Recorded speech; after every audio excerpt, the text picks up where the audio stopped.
slide yang pertama, apa itu definisinya? Oke, pertama kita akan melihat dulu filosofi di balik dari analisa teknikal. Nah, kalau analisa fundamental mengatakan bahwa harga berubah karena adanya berita, maka filosofi yang paling dasar dari seseorang yang melakukan analisa teknikal adalah dia mengatakan bahwa history always repeats itself, atau sejarah selalu berulang. Kalau pada saat sebelumnya harga bergerak naik, maka sangat besar kemungkinannya harga juga akan naik pada saat ini.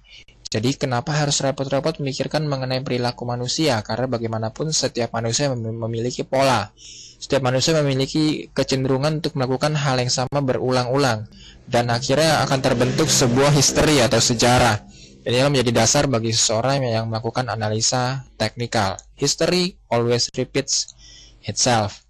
Dan perkembangannya, saudara, bicara history ini bukan artinya 10 tahun lalu atau 20 tahun lalu harga naik, maka sekarang akan naik juga.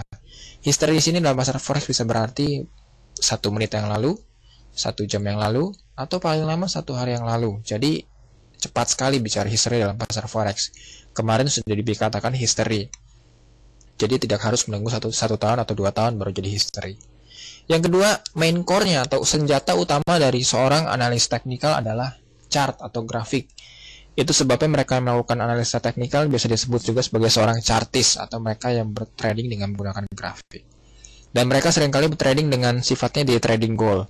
Kalau analis fundamental lebih cenderung menyukai akan sebuah trading yang sifatnya harian, ya, maksud saya berhari-hari. Artinya buka hari ini ditutup 3 hari atau 1 minggu atau bahkan beberapa hari di depan, kecuali pada saat jam berita diumumkan yang dikatakan tadi sebagai short term trading. Nah, seorang analis teknikal dia dapat trading dengan sifatnya harian atau day trading. Jadi cepat tradingnya, siklusnya dibandingkan dengan fundamentalis.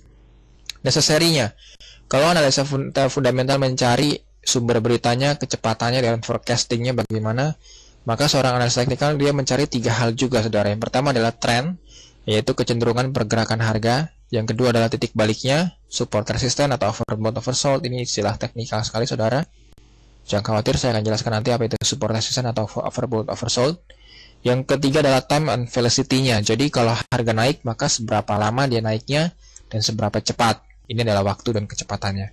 Perhatikan sini, saudara, bahwa dari ketiga hal ini, maka tren ini saya tebalkan.